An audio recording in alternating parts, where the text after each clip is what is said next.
باب سوم منظر سوم۔ رانی مہاراج رحم کیجیے، پہلے میری التجا تھی اس کو چھوڑ دیجیے، اب میری فرمائش ہے انارکلی کو سلیم کے لیے چھوڑ دیجیے۔ اکبر انارکلی کو سلیم کے لیے؟ یہ تم کہہ رہی ہو رانی؟ رانی سب کچھ سوچ کر، سب کچھ سمجھ کر، سب پہلوؤں پر غور کر کے۔ اکبر تمہارا مشورہ ہے کہ میں اپنی زندگی کے تمام خواب چکنا چور کر ڈالوں؟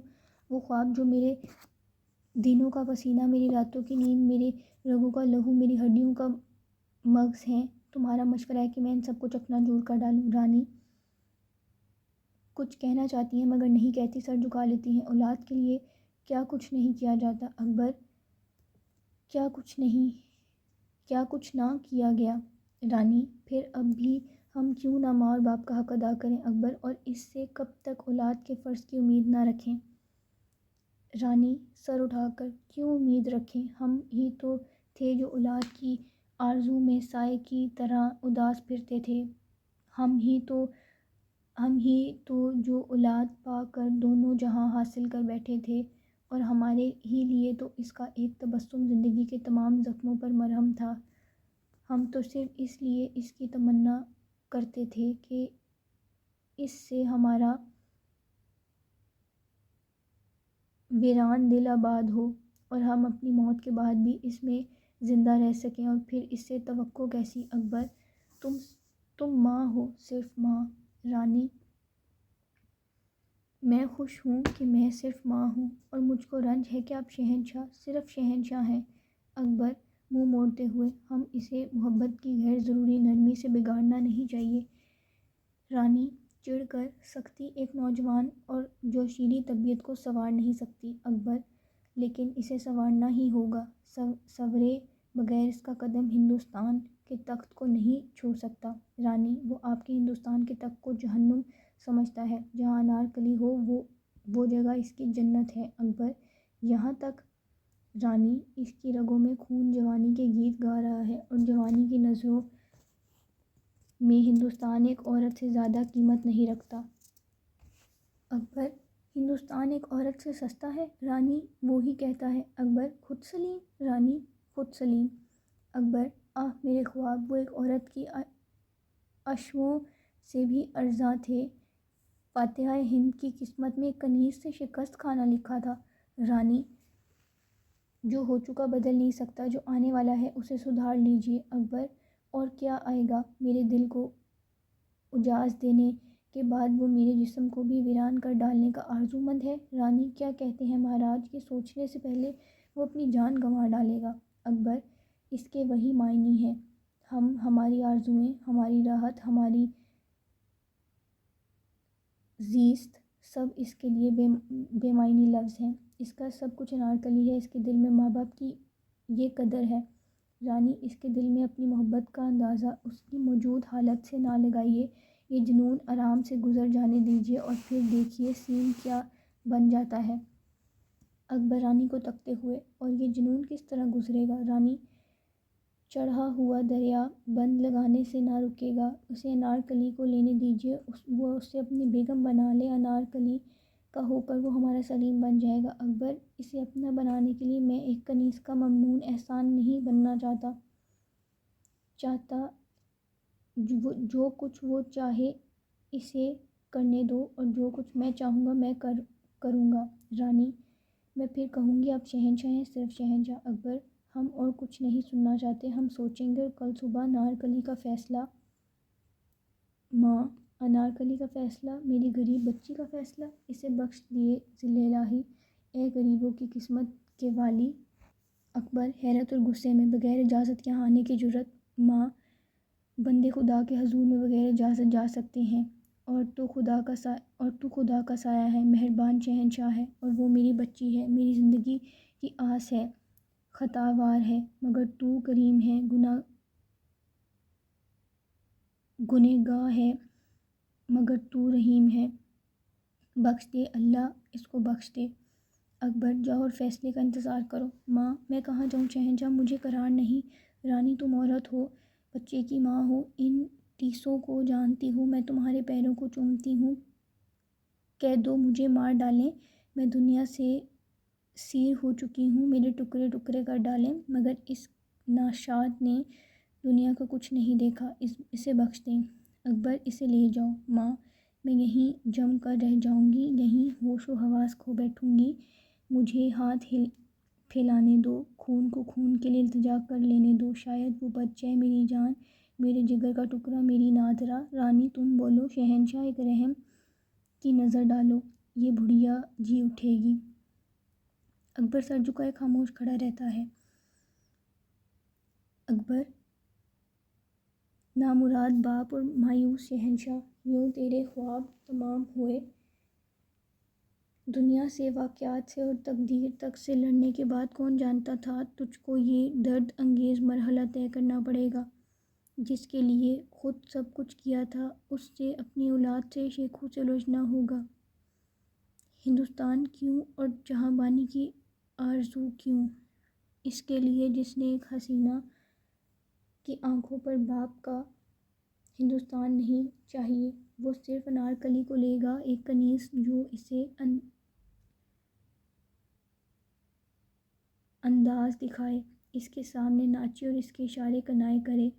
آہ میرے خواب، میرے خواب!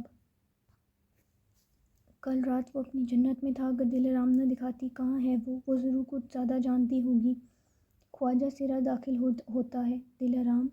خواجہ سرا الٹے پاؤں واپس جاتا ہے، انتہائی صدمہ کے مارے سر جھکا لیتا ہے۔ دل آرام داخل ہو کر مجرا بجا لاتی ہے۔ اکبر کچھ دیر چپ قاص سے دیکھتا ہے۔ لڑکی تجھے شیخو اور انارکلی کے کیا تعلقات معلوم ہیں؟ دل آرام ذل الہی کچھ نہیں۔ اکبر جواب دینے سے پہلے سوچ۔ دل آرام میں نے سچ کہہ دیا۔ اکبر تو نے سچ نہ کہا تو تجھے سچ کہلوایا جائے گا۔ دل آرام ذل الہی، ذل الہی۔ اکبر دل آرام میں کچھ نہیں جانتی۔ اکبر کمینی جھوٹ جو تو نے دکھایا، صرف تو دیکھ سکی، تمام جشن میں صرف تو، جو اس وقت ہمارے حضور میں موجود تھی، جو سب سے زیادہ مصروف تھی، تو جانتی تھی، تجھے اس کی توقع تھی۔ کہنا ہوگا دل آرام سب کچھ جو تو جانتی ہے، ورنہ کہلوایا جائے گا۔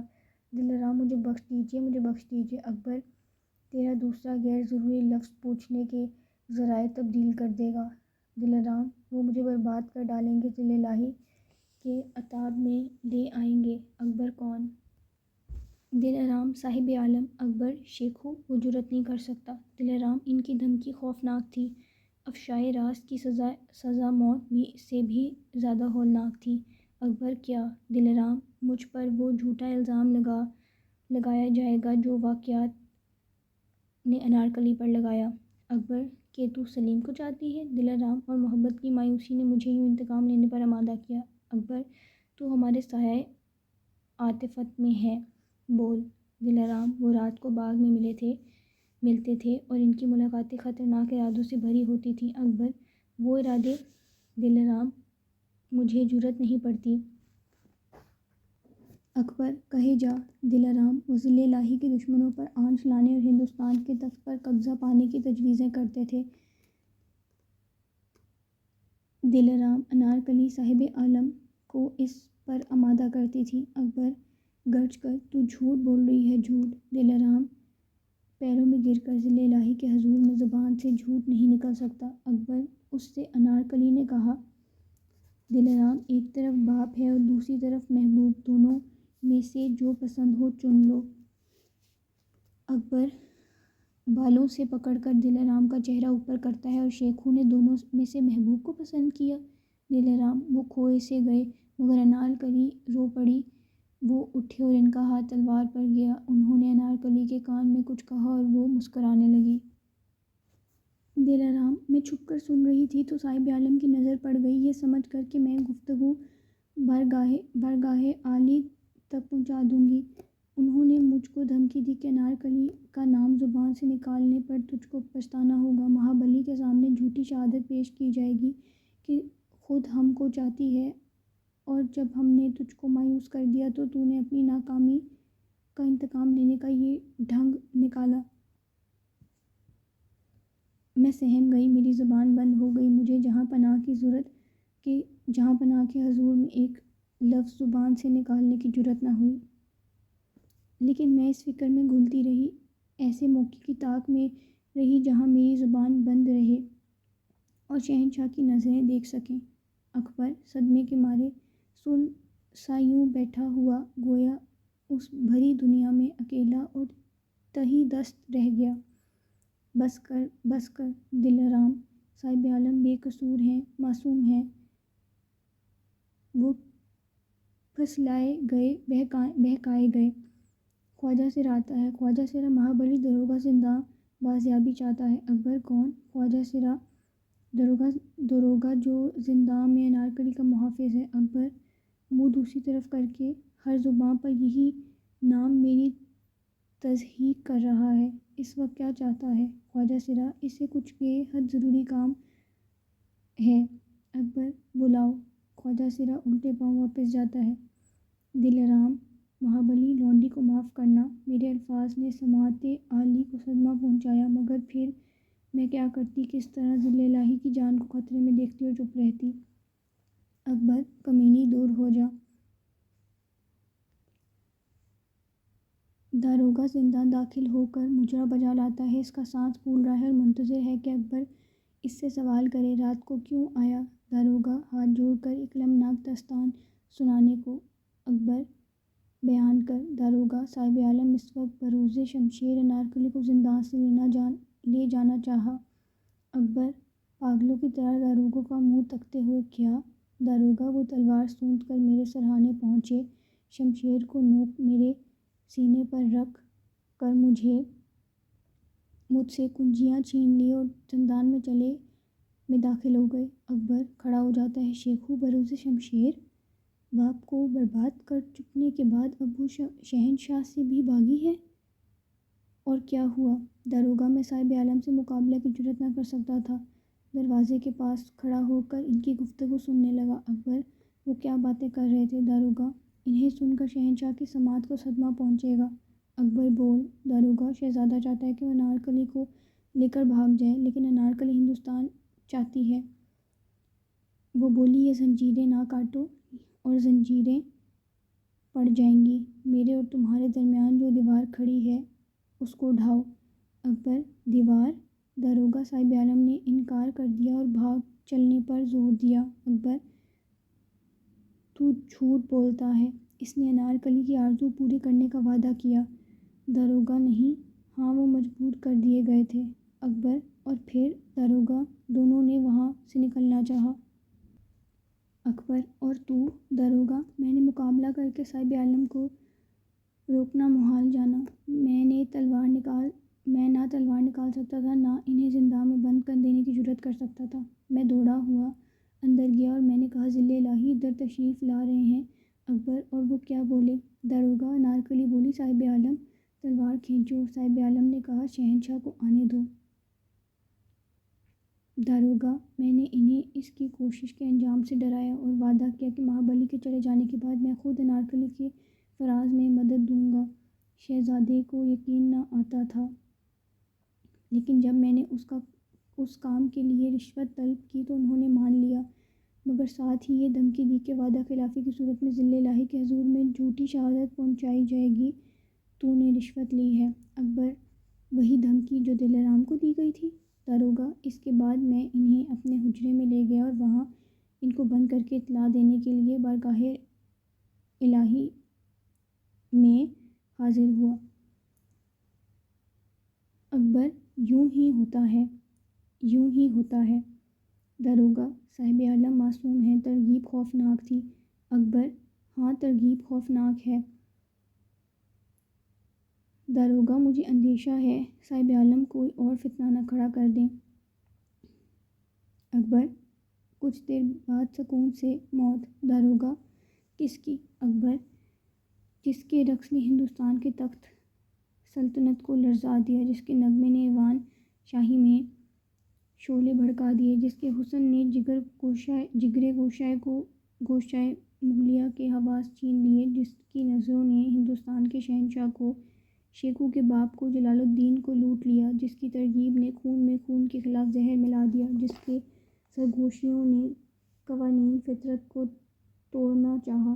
لوٹا ہوا باپ، تھکا ہوا شہنشاہ، ہارا ہوا فاتحہ، اسے فنا کرے گا، مارے گا، مٹائے گا، جس طرح اس نے میری اولاد کو مجھ سے جدا کیا۔